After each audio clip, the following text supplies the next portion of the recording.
ఇవేంటి? అవి మీకెందుకులేండి నా చీరలు. మగాళ్ళకి వీటి గురించి తెలీదు. ఏ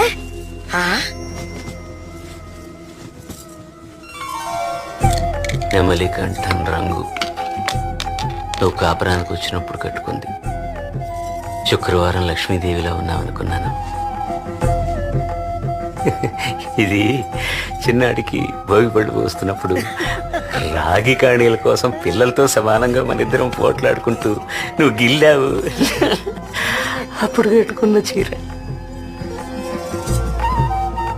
పాత సామాన్లు వాడికి ఇచ్చేస్తానంటే నీతో దెబ్బలాడి నేను దాచేసుకున్నవి ఈ 2 చీరలు. అదే పిల్లలందరూ కలిసి మనకు షష్ఠి పూర్తి చేసినప్పుడు తమరు ధరించినటువంటి వస్త్రం రిటైర్ అయ్యాక ఇంటికి వచ్చి దిగులుగా కూర్చుంటే దగ్గరికి తీసుకొని